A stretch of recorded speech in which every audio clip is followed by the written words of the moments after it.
제목을 큰 소리로 한번 읽어보겠습니다. 십자가 죽음의 의미. 인사 한 번 더 합시다. 옆에, 뒤에, 앞에. 당신 때문에 살만 납니다.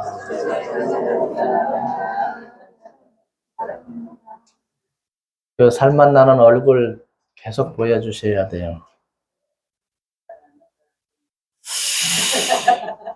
십자가 죽음의 의미를 한번 생각해 보시고,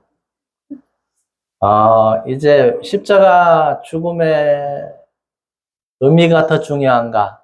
아니면 부활 대신 예수 그리스도의 믿음이 더 중요한가? 여러분 한번 생각을 해보시면서 오늘 이 시간에는 십자가 죽음의 의미에 대해서 한번 알아보고 다음 주에는 십자가에서 부활하신 예수님에 대해서 한번 알아보려고 합니다. 예수님 왜 죽어주셨는가? 나와 무슨 상관이 있는가? 굉장히 중요한 문제입니다. 이걸 정확하게 믿고 살면 감사가 되어지고, 근데 예수님이 죽기까지 어떤 약속을 했는가? 그리고 왜 죽어주셨는가? 나와는 어떤 관계가 있는가?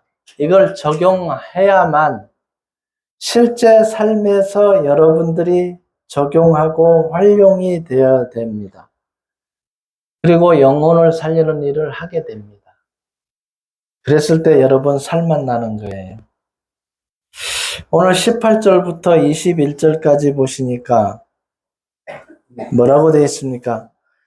십자가의 도가 멸망하는 자들에게는 미련한 것이요 구원을 받은 우리에게는 하나님의 능력이라.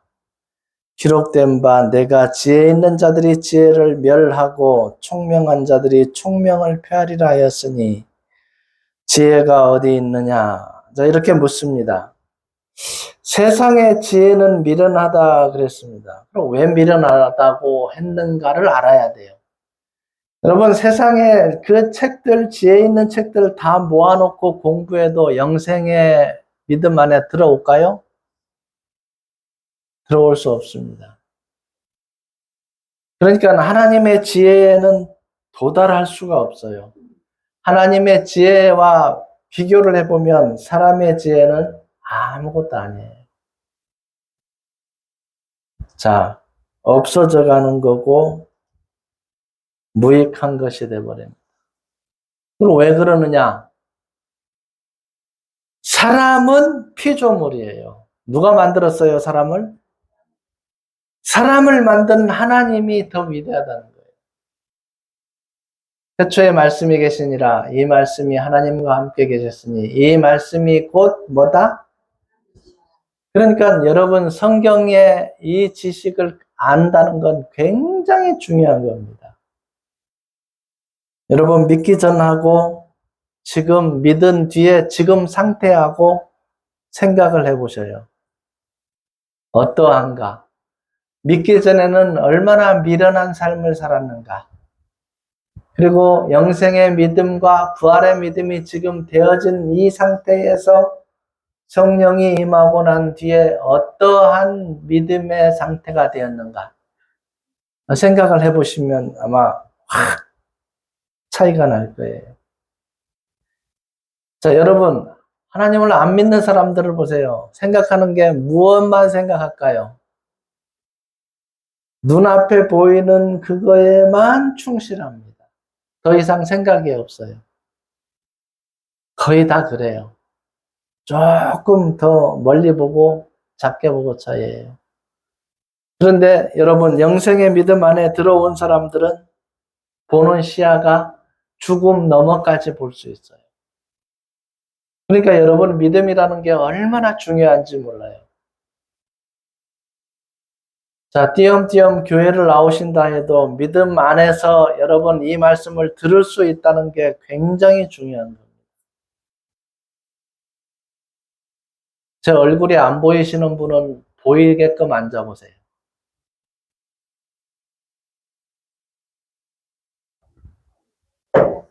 얼굴이 보이게끔 앉아보세요. 자, 그래서 정말로 이 믿음은 중요합니다. 여러분, 그냥 사는 거는 7, 80년 그냥 살다가 죽을 수 있어요. 뭐 다 똑같은 인생을 살다 가는 거예요. 근데 문제는 죽은 다음에는 영원이라는 그 시간이 있는데 그 영혼을 천국에서 보낼 것이냐 아니면 어디에서 보낼 것이냐, 지옥 불구덩이에서 보낼 것이냐, 이게 판가름 난단 말이에요. 자, 하나님의 말씀은 요한계시록에 듣는 자와 읽는 자와 행하는 자가 뭐가 있도다? 복이 있도다. 그래서 여러분, 이렇게 와서 계속 듣다 보면 천국 가는 믿음이 내 믿음이 된다는 거 잊지 마시기를 바랍니다. 자, 그래서 왜 세상 지혜가 미련하다 그러느냐? 아무리 똑똑해봐야 누구의 생각? 사람의 생각을 뛰어넘을 수가 없어요. 그래서 세상 지혜는 미련하다고 말씀을 해놓고 있습니다. 22절을 봅니다. 유대인은 표적을 구하고 헬라인은 지혜를 찾으나 우리는 십자가에 못 박힌 그리스도를 전하니 유대인에게는 거리끼는 것이요 이방인에게는 미련한 것이로되. 정말 놀라운 건 사도행전을 읽다 보면은 헬라인은 그 당시에, 성경이 씌어지던 당시에 헬라인은 가장 새로 되는 일 아니면 관심이 없다는 거예요. 야, 이 대단한 거예요. 대단한 지혜의 경지에 이른 사람들이에요. 근데 그 새로운 것이 뭐냐면 사도 바울이 전하는 그리스도에 대한 복음이에요. 이 새로운 것을 이제 전파하는 거예요. 그 자리에 서서. 자, 그러니까 그 사도 바울이 그 아테네 지역에 가보니까 알지 못하는 신이라고 새겨놓고 믿고 있는 거예요. 너희가 알지 못하는 신을 내가 전하겠다. 그러면서 쭉 말을 해주는데 뭔 말을 하느냐. 자, 이 지구의 모든 인류는 한 혈통으로 만들었다. 아담과 하와부터 시작이 됐다. 그리고 어머니 뱃속에서 너희를 만들었다. 그리고 만들 뿐만 아니라 태어나서 숨을 쉬는데 하나님이 그 호흡을 주셔서 숨을 쉬고 있다. 쭉 설명을 합니다. 놀라운 일이에요. 성경 안에서만 그것이 가능하다는 거예요. 자, 그래서 가만히 한번 생각을 해보세요. 우리에게 맡겨진 일들이 어떤 것인가? 여러분이 먼저 믿었으면, 자, 믿는 것으로 끝이 아니라 영생의 믿음을 나눠야 된다는 것이에요. 나누면 기쁨이 배가 된다는 거 잊지 마시기를 바랍니다. 자, 28절을 한번 보세요. 뭐라고 기록됐는가? 하나님께서 세상에 천한 것들과 멸시받는 것들과 없는 것들을 택하사 있는 것들을 뭐 하려 한다고요?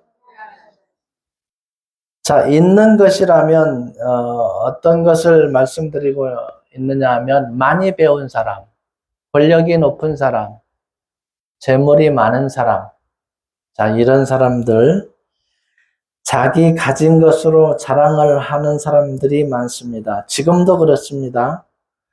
근데 이 사람들을 부끄럽게 하겠다는 거예요. 뭐가? 여러분들로 말미암아 그 사람들을 부끄럽게 할 수 있습니다. 자, 여러분 한번 생각해 보세요. 진리를 모르는 사람들이 모여서 뭔 회의를 한다 할지라도 여러분, 이 예배당에서 하나님 말씀 듣는 지혜보다 나을까요? 안 나을까요? 그것만 생각해 보셔도 알아요. 자, 여러분은 썩어 없어지지 않는 일이 무엇인지를 알고 살아가고 있습니다.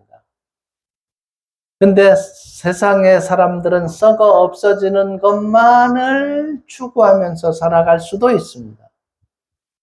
왜냐? 모르기 때문에. 하나님의 말씀을 모르기 때문에 그렇습니다. 자, 하나님의 말씀 그 자체가 지혜입니다. 여러분 지금까지 들었던 것들을 가만히 생각해 보세요. 그것을 모아놓은 게 지혜가 된다는 거예요.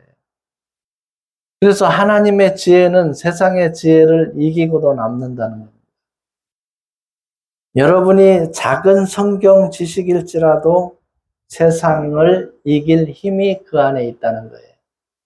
왜냐? 여러분 속에는 뭐가 있기 때문에? 성령이 있기 때문에 그걸 이길 힘을 갖고도 남는다는 거예요. 우리 안권사님 집에 사랑방에 하나님의 교회 사람들이 전도하러 왔대요. 그래서 몇 마디 들어주고 여기 앉으라고 내가 하는 얘기 들어보라고 했더니만 조금 듣다가 다 도망가 버렸대요.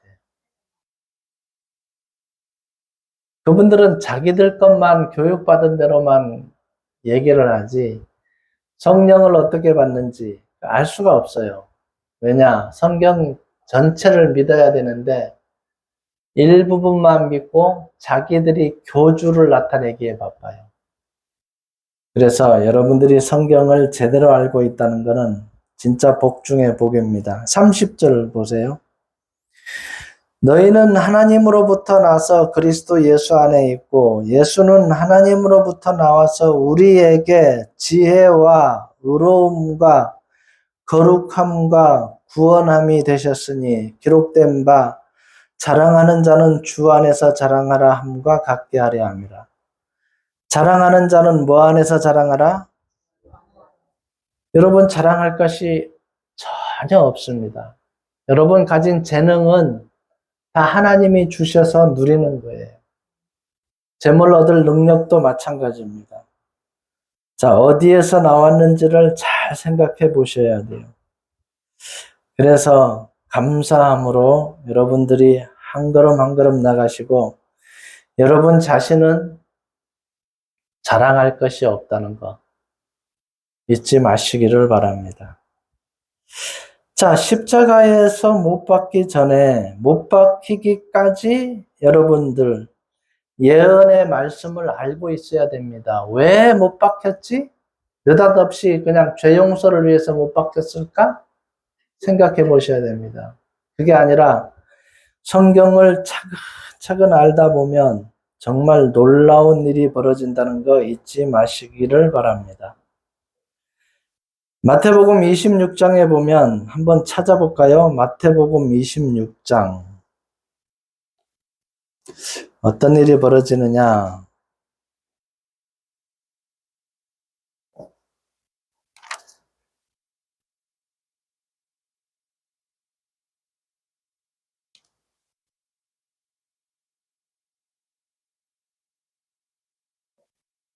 (26장) 26절부터 한번 보겠습니다.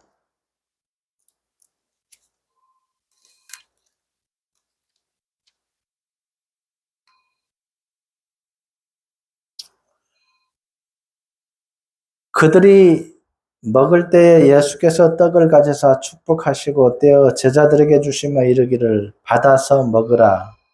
이것은 내 몸이라 하시고. 자, 예수님이 죽기 전에 유월절을 먹었습니다. 여러분, 유월절은 언제부터 시작됐을까요?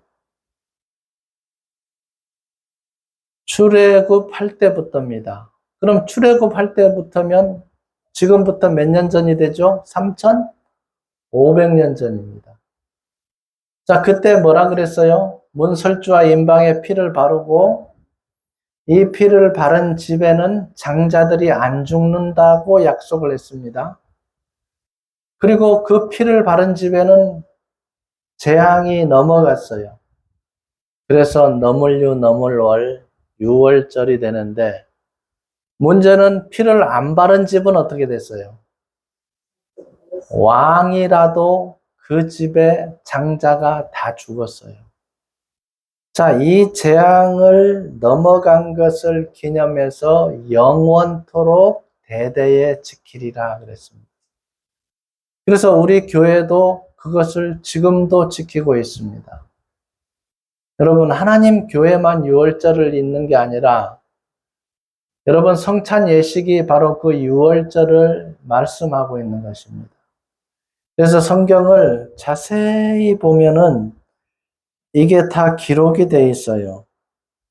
자, 이것을 먹고 마시는 것을 뭐라 그러느냐? 유월절이라고 그럽니다. 그래서 누가 묻거든, 우리는 유월절을 먹습니다. 라고 대답하시면 됩니다. 모르면 어정쩡해요. 어정쩡해요. 예. 자, 지금도 행하고 있다는 거 잊지 마시기 바랍니다. 언제 했던 거? 3,500년 전에 했던 것을 지금도 하고 있다는 거 잊지 마시기 바랍니다. 자, 장자가 다 죽었는데 장자가 한 명도 안 죽었다는 사실, 피를 바른 집에는 잘 바르고 못 바르고는 없습니다. 믿음으로 양이나 염소의 피를 바른 집은 다 넘어갔어요. 마찬가지입니다. 자, 이 유월절의 의미가 무엇인지를 잘 생각해 보세요. 뭘 발랐다는 겁니까? 피를 발랐다는 겁니다. 근데 이 피가 결국은 예수님의 피까지 연결이 된다는 거예요. 그래서 유월절이 굉장히 중요하다는 겁니다. 그리고 또 생각해 볼 게 뭐냐면 유월절은 나와 무슨 상관이 있을까? 상관이 있습니다. 우리 모두에게 상관이 있습니다. 자, 누가복음을 한번 봅니다. 누가복음 22장을 한번 보세요.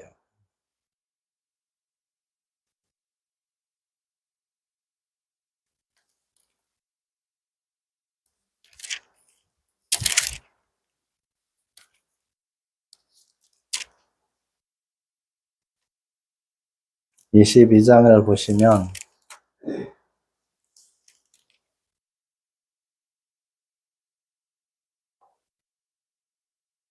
무슨 말씀이 쓰여 있느냐? 20절을 한번 봅니다. 22장 20절.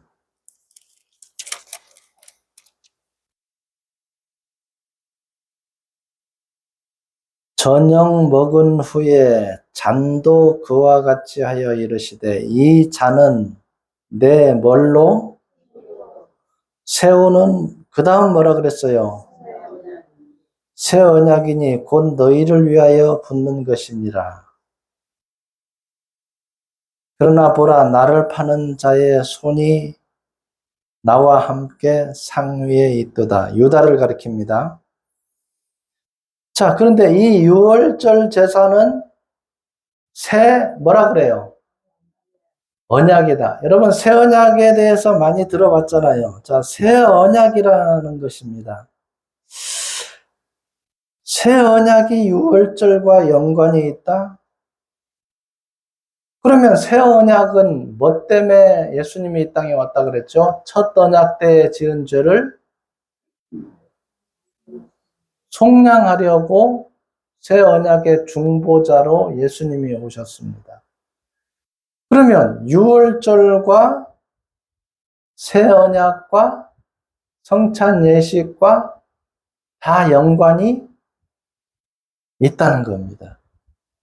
자, 그러면 우리가 성찬 예식을 계속하는 이유가 뭐죠?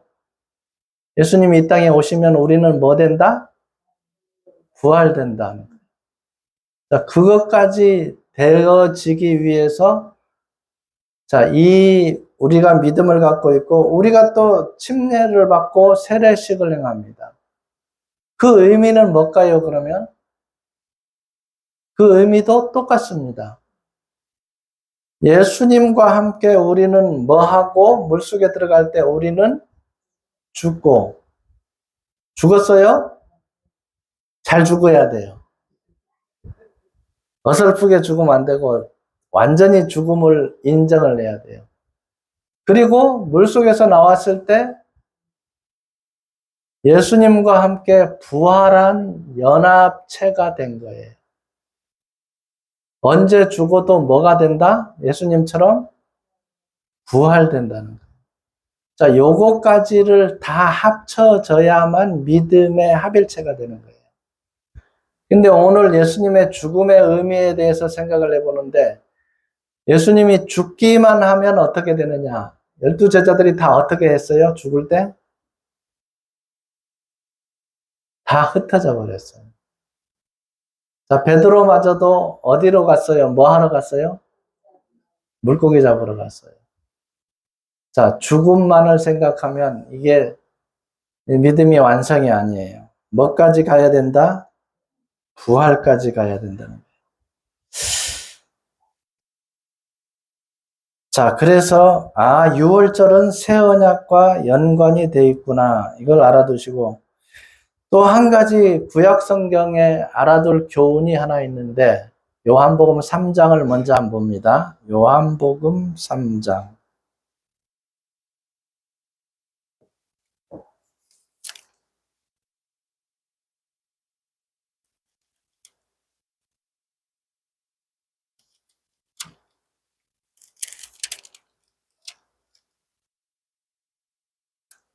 14절을 한번 보세요. 모세가 광야에서 뭐를 든 것 같이 인자도 들려야 하리니 이는 그를 믿는 자마다 뭐를 얻게? 민수기 21장 9절에 보면은 불뱀에 물려서 사람들이 죽어가는데 하나님께 기도합니다. 하나님 어떻게 하면 살겠습니까? 사는 방법을 알려주세요. 장대 위에다가 뭐를 달라? 노뱀을 달라 그랬어요. 꽃뱀이 아닙니다. 노뱀을 달라. 뭐 한즉 살더라? 쳐다본 사람이 마음이 어떤 마음이었을까? 뱀에게 물렸는데 독이 퍼지지 않고 살기를 원하는 마음으로 쳐다봤어요. 그게 믿음이에요. 자, 쳐다본 즉 뭐 했어요? 살더라. 여러분 예수 믿는 것도 똑같습니다. 여러분 뭘 요구하는 게 아니에요. 아니 불뱀에 물린 사람들이 뭐 한 거 있어요? 쳐다보기만 했잖아요. 예수 믿는다는 것도 똑같아요. 여러분에게 뭘 요구하는 게 아니에요. 예수님이 십자가에서 피를 다 흘려놓은 것을 믿고 내 죄 때문에 죽었구나. 이거를 믿고 믿기만 하면 여러분 죄가 다 용서된다는 거예요. 그 믿음이나 노뱀을 쳐다보는 믿음은 매 한 가지다 그 말이에요.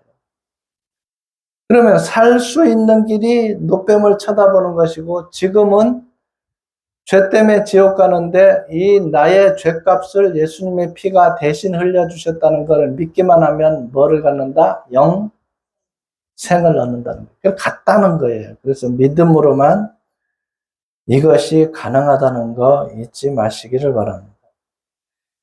그래서 구약 성경에 곳곳에 이렇게 예수님이 오셔서 여러분에게 영생 얻을 수 있는 길을 설명을 해주고 있습니다.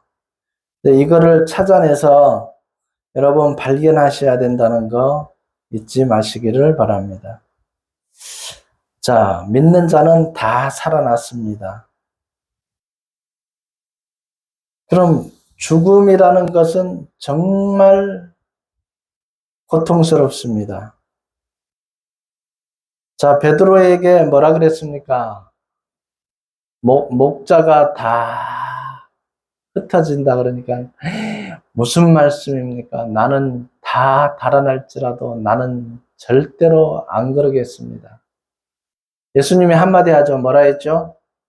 오늘 뭐 울기 전에 몇 번? 자, 닭 울기 전에 네가 나를 3번 부인하리라. 마음은 안 그러고 싶었어요, 베드로도. 근데 채찍에 맞고 뺨 맞고 침뱉음 당하고 이제 십자가에 끌고 가려고 하는데 자, 옆에서 그것도 남자가 얘기하는 게 아니라 여종이 얘기합니다. 저 사람 예수랑 같이 있었던 사람이 화를 내면서 나 저 예수 모른다고 베드로가 대답을 합니다. 몇 번씩이나? 3번씩이나 부인을 하게 됩니다. 마태복음 26장을 잠깐 봅니다. 마태복음 26장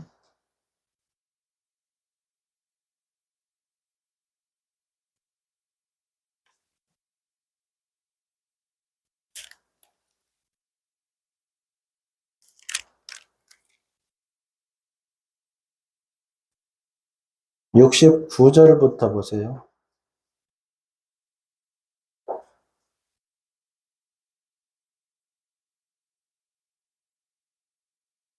69절 베드로가 바깥들에 앉았더니 한 여종이 나와 이르되 너도 갈릴리 사람 예수와 함께 있었도다 하거늘 베드로가 모든 사람 앞에서 부인하여 이르되 나는 네가 무슨 말을 하는지 알지 못하겠노라 하며 앞문까지 나아가니 다른 여종이 그를 보고 거기 있는 사람들에게 말하되 이 사람은 나사렛 예수와 함께 있었도다 하며 베드로가 맹세하고 또 부인하여 이르되 나는 그 사람을 뭐라고 했다고요? 우리는 이런 생각을 할 수 있습니다. 어떻게 베드로인데 그럴 수 있어.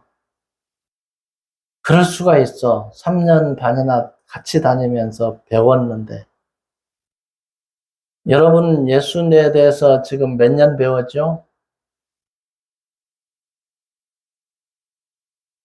엄청 오래 배웠죠. 여러분 생명줄이 경각간에 달려있는데 예수를 부인하고 너 살려줄게 하면 과연 여러분 어떻게 예수님 부인하지 않을 자신 있어요? 이게 참 쉬운 일은 아니다 그 말이에요. 어찌 보면 우리도 베드로랑 똑같다는 거예요. 예, 생명이 경각간에 달려있을 때는 생각을 달리할 수도 있다는 거예요. 다 그렇지는 않습니다. 다 그렇지는 않아요. 그러나 베드로가 왜 그랬을까? 이것은 이길 힘이 없어서 그래요.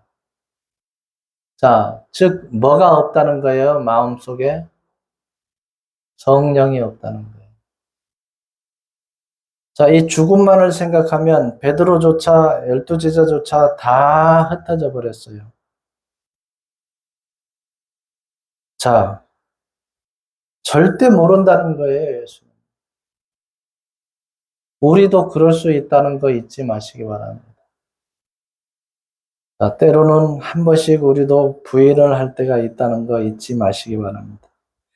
여러분, 십자가 지는 것은 고통입니다. 괴로움입니다. 안 하고 싶습니다. 근데 만약 예수님이 십자가 안 지셨으면 어떻게 됐을까요? 우리가 이 평안이 있습니까? 없어요. 우리가 영생의 믿음 안에 들어갑니까? 없어요. 자, 예수님은 본체가 하나님이라고 빌립보서 2장 5절 6절에 기록이 되어 있어요. 하나님인데 이 일을 위해서 오셨고 그 죽음을 받아들이셨어요. 누가복음에 보면은 여러분 땀방울이 뭐처럼 되었다 그래요? 핏방울처럼 간절히 기도를 했어요. 이 잔을 물리칠 수만 있다면 물리쳐 주세요. 그러나 나의 원대로 마옵시고 아버지의 뜻대로 행하시옵소서. 자, 예수님은 결국은 다 받아들입니다. 그리고 그 고통을 당하고 죽어 주셨다는 거 잊지 마시기 바랍니다. 자, 오늘날도 마찬가지예요. 우리의 수고가 없다면 여러분 이루어질 것이 아무것도 없습니다. 자, 예수님이 안 죽어줬다면 평안도 없고 여러분 영생도 없고 아무것도 없어요. 이제 그리스도인이라는 칭호를 우리는 받았습니다. 그리스도와 함께 죽었고 함께 연합한 자가 됐다는 거예요. 굉장한 특권입니다. 여러분 뭐 된다는 거예요? 그리스도인은 부활된다는 거예요. 이 엄청난 특권을 가졌는데 생각을 안 하고 살아갈 수도 있어요. 자, 이제 우리에게 부탁을 했는데 뭐를 살리는 일을 해라? 영혼을 살리는 일을 해라. 이것만 남는 거예요. 여러분, 가서 전하든지 보내는 전도를 하든지 둘 중에 하나는 해야 돼요. 저는 가서 전하는 사람입니다. 그곳이 어디든지 와달라면 갑니다. 많은 사람들이 미얀마 간다 그러면 걱정부터 해요. 아이고, 내전이 있는데. 내심, 거기 가다 보면요. 군인들이 다 검문소가 왜 그리 많은지 몰라요. 원래 좀 후진국일수록 검문소가 많아요. 우리나라도 옛날에는 검문소가 많았어요. 그러면 검사를 하잖아요. 검사를 해요. 다 뭐가 있는지 없는지. 그러니까 주로 무기를 갖고 다니는지 안 다니는지 그거를 검사해요. 그래서 미얀마 내심 조금 걱정은 되죠. 근데 그거 하고 복음 전하는 거를 대비하면 가야 된다는 거예요. 걱정 근심 없어요. 죽으면 뭐 하리라? 죽으리다라고 생각하고 가는 겁니다.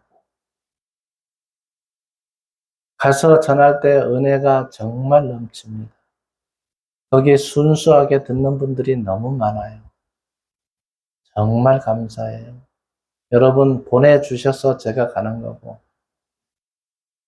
자, 우리가 서로가 보내야 되고 가야 되고 함께 협력해서 이 복음을 전하는 겁니다.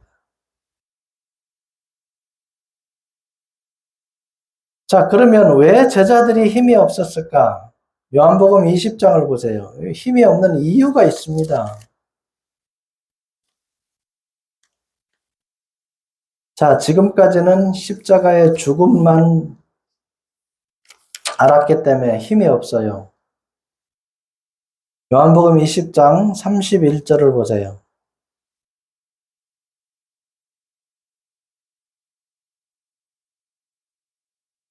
오직 이것을 기록함은 너희로 예수께서 하나님의 아들 그리스도이심을 믿게 하려 함이요. 또 너희로 믿고 그 이름을 힘입어 뭐를 얻게 한다? 생명을 얻게 하려 합니다. 자, 이 생명이 누구의 생명? 예수의 생명. 자, 예수의 생명을 얻으려면 뭐가 임해야 된다? 성령이 임해야 된다. 그러니까 이 제자들에게 아직 이 성령이 없는 거예요. 그러니까 죽기를 각오하고 복음 전할 수가 없어요. 내 목숨이 더 귀중한 거예요. 근데 부활의 믿음을 가지고 난 뒤에는 상황이 달라집니다. 죽기를 각오하고 복음을 전합니다. 자, 그럼 우리가 예수님 십자가 지신 목적을 생각해 봅니다. 뭐 때문에 지셨을까? 하나님의 뜻을 이루기 위해서. 두루마리 책에 나를 가리켜 기록된 것 같이 하나님의 뜻을 행하러 왔나이다 그랬잖아요. 자, 그 뜻을 행하러 왔습니다. 두 번째, 성전에서 제사를 드리는 것을 폐하시려고 오셨습니다. 영원히 폐했습니다. 자, 영원한 속죄를 드리기 위해서 예수님은 십자가 지셨습니다. 영원한 속죄를 이루셨습니다. 자, 성경에 기록된 것을 완성하기 위해서 오셨습니다. 그리고 완성하고 한마디 하셨죠. 뭐라 그랬죠? 다 이루었다. 자, 이게 죽음의 의미입니다. 자, 십자가의 죽음만 생각하면 12제자도 다 흐트러졌습니다. 그렇게 아끼는 수제자 베드로도 예수님이 없으니까 뭐 하러 갔어요, 이제? 본연의 자세로 들어간 거예요. 뭐 했어요? 물고기 잡으러 간 겁니다.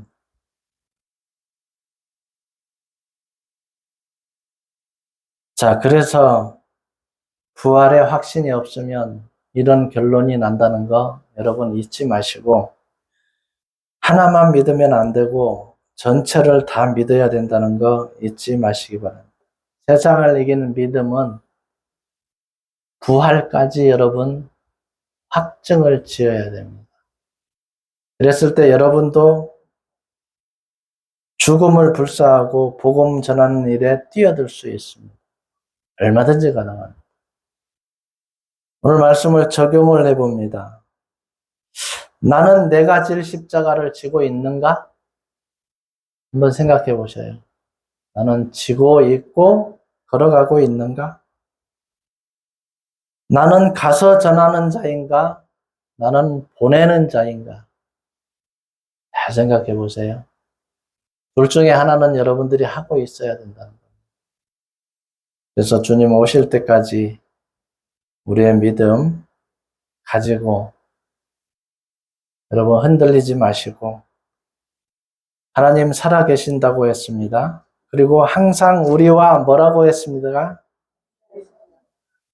마태복음 28장 19절 20절에 너희는 가서 모든 민족으로 제자를 삼아 아버지와 아들과 성령의 이름으로 세례를 주고 내가 네게 분부하는 모든 것을 가르쳐 지키게 하라. 보라, 세상 끝나는 날까지 내가 항상 너희와 함께 하리라.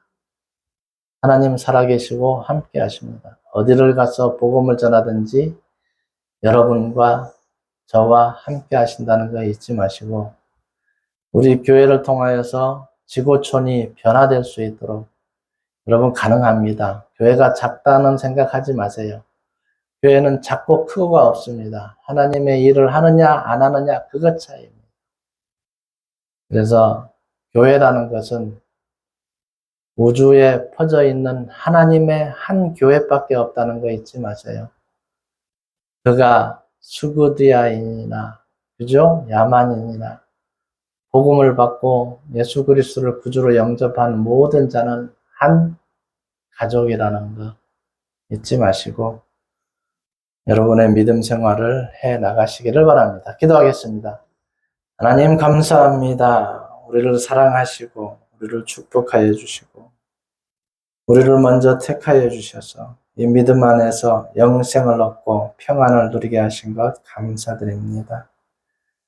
주님 오시는 그날까지 잠깐 이 세상의 나그네로 머물다가 주님 부르시면 갈 수 있는 저희들 되게 하옵소서.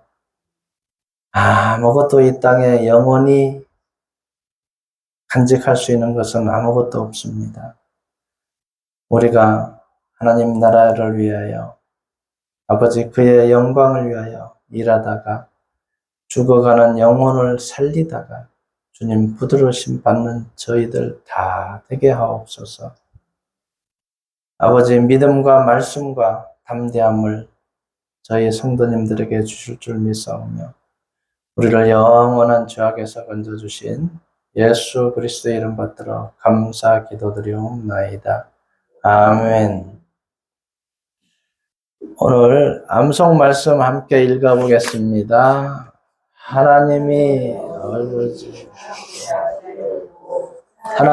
약하심이 사람보다 강하니라. 고린도전서 1장 25절 말씀. 우리 다시 한번 인사합시다. 우리 한상순 성도님 일어나 보세요. 거기서 일어나 보시고 이화자 성도님 일어나시고